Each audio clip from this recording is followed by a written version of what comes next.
TikTok finally made me mentally snap. I knew it was coming, but I had no idea it would be like this. This is not going to be a haha, TikTok is so cringe video. Because for a long time, I've enjoyed my time on that app, unironically. But things have been piling up for a long time and something finally broke me. So today, let's talk TikTok. Talk TikTok. Talk TikTok. God, just start the video.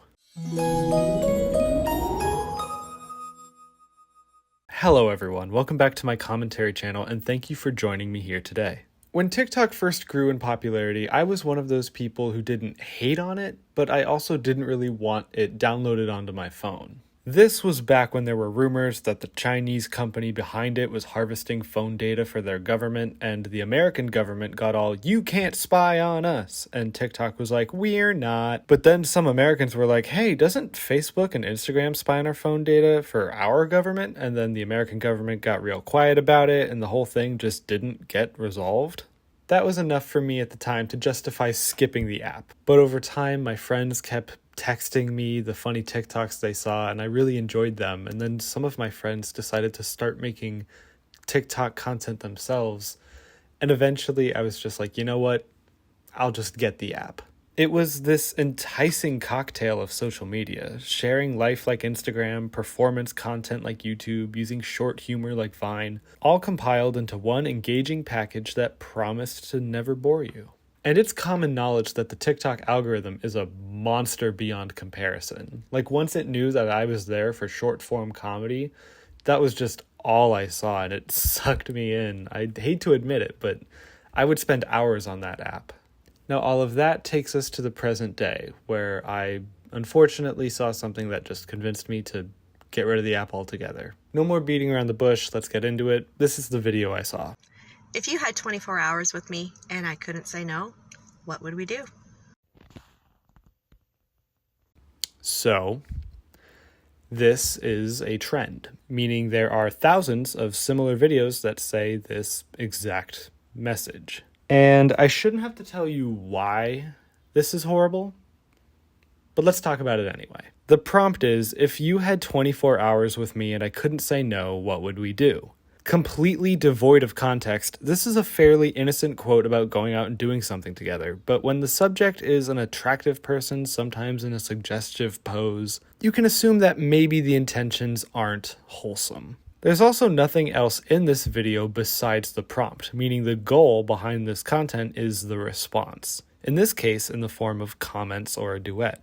I have an entire video on why TikTok loves problematic and controversial content because of how it inflates the engagement behind it, and these videos are no different. The amount of comments and duets that these videos get of people responding to the prompt end up just pushing these videos forward to more and more new audiences. Also, most notably, the entire concept of "if I couldn't say no" is horribly entrenched in assault culture. Some comments try to justify this by saying, "No, she's giving consent, that's not what that is." But the word choice in the prompt of "couldn't" implies that there is a lack of ability to give consent, and that's where the problem is. I know it's a fake trend, and there is no consent being given, but in order for this theoretical and hypothetical fantasy to exist within these responses, the entire concept of bypassing consent and doing what you want to another human being, just the whole thing is not really a fun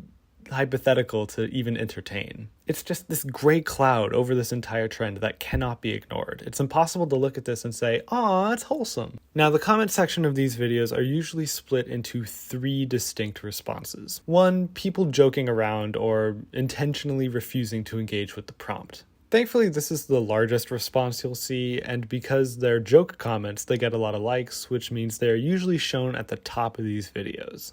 Two, people actually responding to the prompt, but they're being intentionally coy and not very upfront about it, like, "Wouldn't you like to know, baby?" Or stuff like, "I would show you the world if you just gave me a chance." Or other vague but intimate promises. And three, the people who boldly and unabashedly just say in a TikTok comment what they would do to these people if they couldn't say no. They're always creepy. They're always very, very sexual. And I hate these people the most. Actually, you know what? I shouldn't say that. I don't hate anyone involved in this trend. I don't think the creators are evil for participating in a trend with bad morals attached to it. It's not great, but like, I can't hate individual people for that. And I also don't hate the people who take the bait and just say these explicit things, because yes, they're being creepy on a public platform, but you know whose fault it is? The system that encourages that kind of behavior. TikTok. I don't know if you've made TikToks before, but if you have, you're probably aware of how strictly enforced their safety policy is. If you include a full swear word in text, your video will maybe be shown to less people. If you talk about any subject remotely sensitive, your video will likely be removed within the week. There's a lot of videos that address assault and provide links, resources, and try to educate people on these topics that end up being deleted or removed by TikTok. And yet this trend of what would we do if I couldn't say no and its intense comment sections just stay up. If you asked me why that is, I honestly would not have a straight answer for you. I would guess that it's because TikTok doesn't want to take down any trend that's getting them a lot of engagement and likes and content. But then again, they have done that before. A few months ago, when MILF was TikTok's favorite buzzword, the app eventually took away that hashtag so those videos would not be shown with other similar or linked content. It essentially deflated the keyword, making it so that video that included that hashtag would not participate in the system of TikTok's algorithm. TikTok never put out a formal statement on why they took down the MILF hashtag. From what I saw, it was just creators using it jokingly, just to talk about who they found attractive. Nothing very explicit or targeted was going on, but for some reason that's the one that TikTok decided to strike down. So why would this can't say no trend stay up? Does TikTok profit from morally ambiguous fantasies that put its creators in hypothetical harm? Again, I do not have a definitive answer here. I'm not the CEO of that company. What I do know is that this trend really opened my eyes to see how the concept of TikTok relies on a system that I don't really love. Leaving up ambiguously harmful content but striking down the ones that provide resources is terrible. The hyper-specific algorithm feeding content it knows you don't like but will engage with just doesn't fill me with any love for the app. And I don't like how TikTok will make a big deal out of removing hashtags for things that don't actively harm anyone, but will continue to strictly police videos that simply include singular swear words. While entire trends meant to expose and objectify people are allowed to exist, and not only that, but thrive. So that brings me to a very objective decision. Do I delete my TikTok? And I'm not here to say that you should or should not delete the app. I'm just one guy. The only thing I can really control is my own actions. So I'm going to think up some pros and cons of my time on the app and see if it's worth keeping around. TikTok is an amazing app when it comes to putting yourself out there. I started a TikTok to help promote myself in my YouTube channel, which is where I put a lot of my focus on. I didn't want to just advertise my YouTube content there, however, so I just included a link to it in my profile and decided to make the type of content I enjoy, the short form funny stuff. And then hopefully if people saw me and liked me enough to see what else I do, they would click the link and go to my YouTube channel. A lot of people use this business method and have built massive careers out of it. Those D'Amelio sisters got famous for dancing to songs, and they used that fame to promote their YouTube channels, and now they're getting a Hulu show. I want a Hulu show.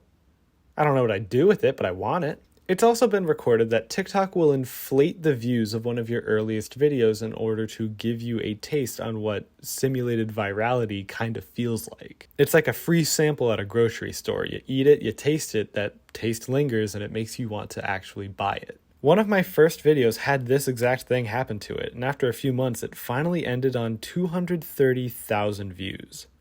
I was being shown to new faces, and my account was broadcasted to 1/5 people. Do you want to know how many followers I got from that? 210.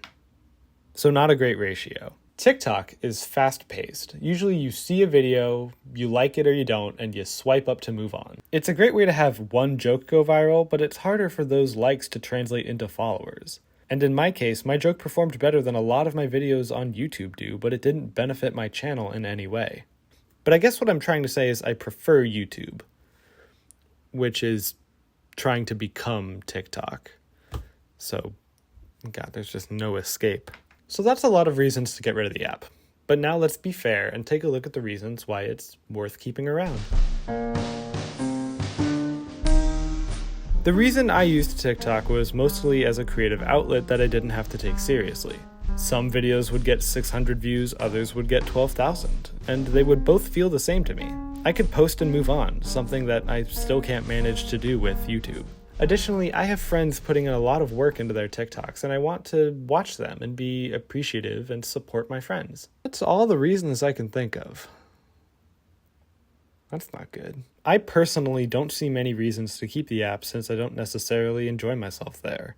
And it's nice to just have that app around if you're bored to just watch and laugh a few times. But is it worth it? Is it worth participating in that system just to go numb once in a while? I think this trend of people saying, "What would you do to me?" just for giving their profiles a boost in the algorithm is a pretty concise example of what I don't like about TikTok and content creation in general.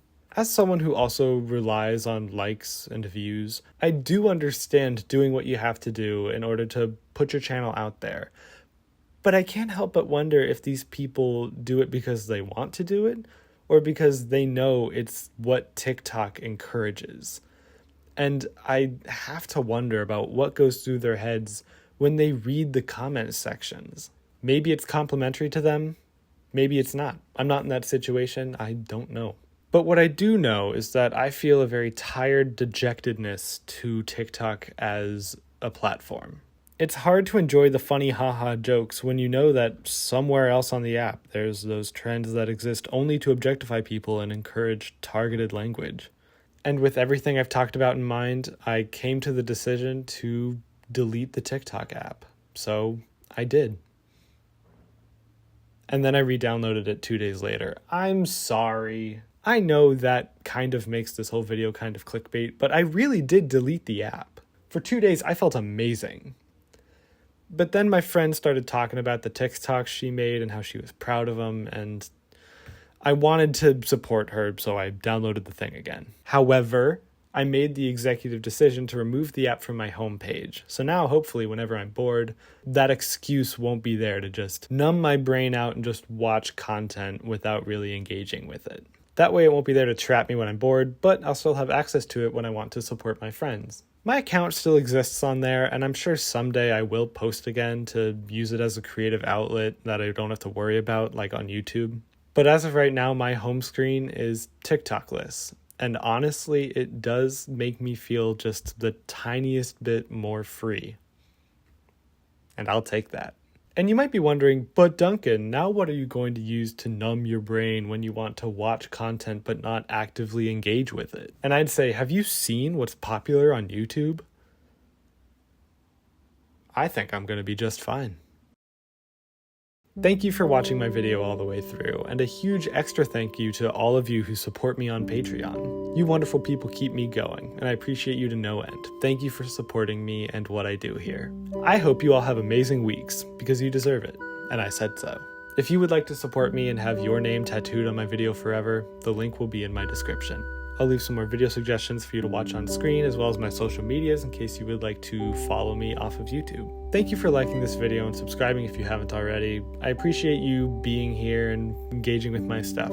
Thank you. I'll see you around here for the next video. I love you lots. Stay safe. Goodbye.